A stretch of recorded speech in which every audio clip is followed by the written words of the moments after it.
Fala galera, seja bem-vindo ao canal Guitelis na área e vamos lá para mais um dia de análise do mercado cripto.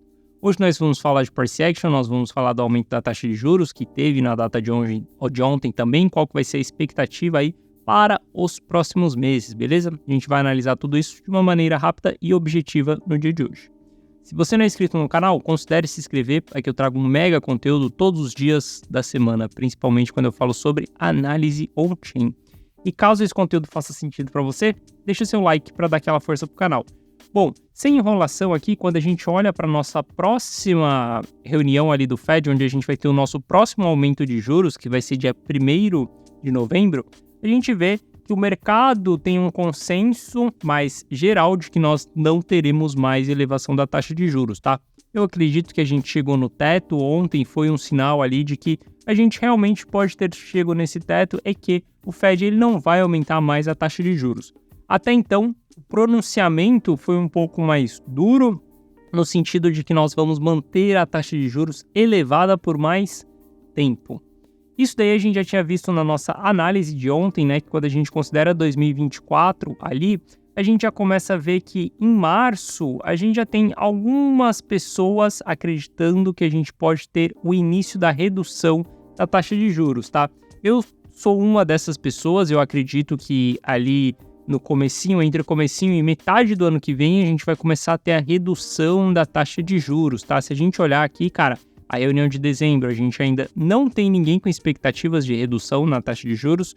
Em janeiro também ainda não tem expectativa de redução da taxa de juros. O que é importante da gente ver é que a precificação está sendo de que nós não teremos mais aumentos, tá? E ali em março começa a aparecer as pessoas que acreditam em redução da taxa de juros. E aí se a gente for para maio de 2024, a gente vai ver que isso aumenta, né? Em março ali a gente tem apenas 10% das pessoas acreditando que a gente vai ter redução da taxa de juros. Em maio ali a gente já tem 25%. Se a gente for olhar para julho, em julho a gente já tem 31% também, beleza? Então quando a gente analisa isso daqui, cara, a gente consegue ver claramente, olha só, em julho a gente já vai ter redução da taxa de juros 34%. Então a gente começa a entrar num consenso de que no ano que vem a gente já terá o início da redução da taxa de juros. Cara, por que eu tô falando isso com você? Todos os mercados, eles dependem de dinheiro. E dinheiro, a gente consegue sacar qual que é o ciclo dele. Expansão monetária, contração monetária. Quando a gente tem contração monetária, tá saindo dinheiro de circulação. Quando a gente tem expansão monetária, tá entrando dinheiro em circulação. Se tá entrando dinheiro, a gente tem mais dinheiro para gastar, as pessoas têm mais dinheiro para gastar, acabam investindo, acabam comprando outras coisas, tudo isso gera inflação, tudo isso é o que faz com que o preço das coisas sobem, beleza? Então, quando a gente olha para cenários mais expansionistas, é mais fácil do mercado subir. Não quer dizer que ele não possa subir em mercado contracionista. Pode sim, pode acontecer. Mas vai ser poucos ativos, né? Nem todos os ativos vão subir assim violentamente, mas algum caso em específico. Por exemplo, a gente está passando por um momento onde estamos em uma fase de contração econômica. E se a gente pegar a maior empresa aí que a gente tem na bolsa americana, a gente vai olhar para a Apple e a gente vai ver que exatamente dentro desse ano, a gente bateu o all-time high dentro da Apple. Em julho, ali, dia 25 de julho, finalzinho de julho, a gente bateu o all-time high na Apple. Olha só, estamos em uma fase contracionista, tá? Foi exatamente isso que fez com que a Apple caísse até esse patamar aqui, mas mesmo o fato de nós estarmos em uma fase contracionista, a gente teve o ativo entrando em valorização. Como eu falei, não necessariamente o ativo ele não vai subir porque a gente está em uma contração. Não, basta ter demanda para o ativo que ele sobe. Só que o ponto é, quando a gente olha para o geral, é difícil de tudo subir em uma fase contracionista. Quando a gente entrar dentro de uma fase expansionista, vai ser melhor para o mercado cripto, o mercado das ações, todos os mercados começaram a subir, beleza? Porque a gente vai ter dinheiro em circulação. E quando a gente olha exatamente para essa precificação do mercado aqui na CME, é exatamente vendo que 2024, cara, por mais que a gente coloque o cenário ali mais negativo, a gente vai ver que, cara, do meio de 2024 para frente, a gente já tem a maioria apostando em redução da taxa de juros. Como eu falei no vídeo de ontem, o que todo mundo quer saber é se quando a gente tiver a redução da taxa de juros, nós não estaremos em uma recessão, porque aí vai ser um problema. Eu não acredito tanto que a gente vai estar em uma recessão, tá? Expliquei no vídeo de ontem, não vou explicar isso daqui novamente para vocês, mas eu acredito que a gente tem tudo para 2024 ser um ano perfeito para a gente iniciar a nossa bull run. Quer dizer que a gente vai bater all-time high em 2024? Não, cara. Quer dizer que 2025 provavelmente a gente vai bater all-time high. Finalzinho ali de 2025, tudo tá casando para a gente ter a nossa bull run na data correta. Nada mudou. A gente vai ter o halve o ano que vem, sempre depois que a gente tem um halve, a gente tem mais ou menos aí 2 anos de subida do ativo, 1 ano e meio de subida do Bitcoin, mais ou menos. A gente tem mais ou menos essas datas como o ciclo do Bitcoin. Então a gente fala que em 2025 a gente vai ter tudo muito bom, possivelmente chegando em um novo all-time high, beleza? Essa é a minha visão, essa também é a minha expectativa nos meus investimentos. Quando eu vou montar uma carteira, quando eu faço uma estratégia, qualquer coisa desse tipo, eu simplesmente estou pensando exatamente dessa maneira. Cara, eu vou comprar agora, para que time frame eu estou olhando? Eu estou olhando para daqui um ano? Pô, se eu estou olhando para daqui um ano, 2020, talvez não seja muito bom eu comprar agora. Mas se eu estiver olhando para daqui 2 anos, pô, talvez agora seja um bom momento para eu comprar. Então depende, você tem que se perguntar para quando que é o seu investimento e qual é a sua expectativa, beleza? Por exemplo, ontem eu estava shortando o mercado, operação de curto prazo, de short. Por que eu estava shortando o mercado? Cara, o curto prazo está negativo. Mas significa que porque o curto prazo está negativo, eu vou me desfazer das posições de longo prazo? Não, porque as posições de longo prazo ela é para 2025. Se é para 2025, então a gente pode esperar. Agora, curto prazo é outra coisa, beleza? Bom, se a gente olhar os mercados aí, depois do pronunciamento do Jerome Powell na data de ontem, a gente tem o mercado azedando aí um pouco, né? Se a gente olhar o S&P 500 hoje, já abriu com um gap ali de queda, entregando um pouco de queda aí. Se a gente olhar para o DXY está mais uma vez tentando subir na data de ontem. Ele tentou forçar mais uma vez para subir aqui, para tentar romper essa região, a região de resistência que nós temos aqui em cima. Como eu comentei na análise de ontem, a gente está com divergência dentro do DXY. Para mim, o DXY está em topo, beleza? Não estou falando mais uma vez que ele vai voltar em fundo aqui. Estou falando que ele precisa de uma correção. Se a gente traçar Fibonacci aqui, a gente tem que falar em que ele deve fazer uma correção até 0,382 de Fibonacci, tá legal. E se ele fizer até 0,618 de Fibonacci, ele ainda continua em tendência de alta, mas ele precisa fazer uma correção. Então, eu vejo que o DXY está em uma região, sim, de formação de topo. E quando a gente olha para isso, para o oposto, né? Se a gente olhar para o Bitcoin, por exemplo, a gente está com o Bitcoin em região de suporte. Mas, mais uma vez, não acredito que a gente vai sair de dentro dessa região aqui. Vamos passar o ano, o resto desse ano, entre os 31 mil dólares e os 25 mil dólares. Não vejo que a gente vai perder ou ganhar essas regiões dentro do ano de 2023, tá? Eu acredito que a gente vai ficar bem sanduichado dentro dessa região. Se a gente olhar para curto prazo, a gente está bearish, tá? A gente continua bearish, a gente tem mais um topo mais baixo do que o topo anterior. Isso daqui é mais um sinal bearish, a gente tem rejeição da média de 200 períodos, tá? Eu fechei a minha operação de short na data de ontem no lucro, porque era uma operação de short exatamente no gráfico de 1 hora, tá?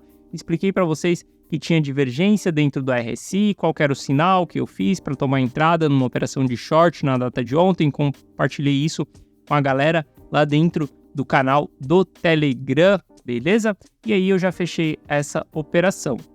Ah, é porque eu acredito que não vai mais cair?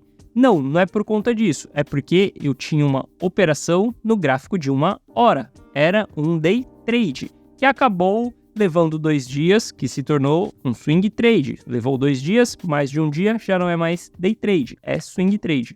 Acabou se estendendo ali para 2 dias e eu fechei, porque simplesmente atingiu os alvos, atingiu o gerenciamento, fechei a operação. Mas eu continuo acreditando ainda que o mercado não tem força suficiente para poder subir. Mas eu também acredito que ele não tem força suficiente para ele perder e fechar abaixo desses 25 mil dólares, 24 mil dólares, que é essa resistência que nós temos aqui.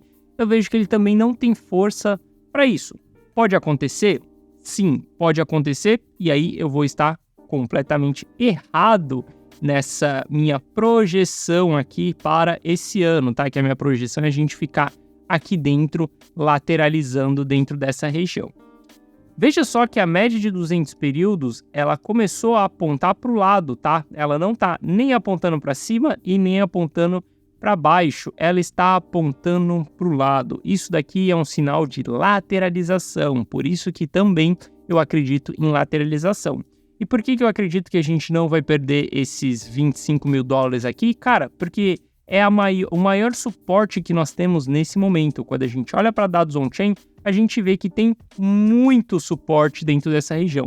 Foi fundo aqui atrás, foi resistência aqui, a gente rompeu, serviu como suporte, a gente já veio 1, 2, 3, 4 vezes aqui e está se segurando dentro dessa região. Existe aquela velha máxima também, né, que água mole em pedra dura tanto bate até que fura, e sim, é real isso dentro do mercado. Ficar vindo aqui embaixo e ficar muito tempo batendo aqui, vai furar, vai ir para baixo sim.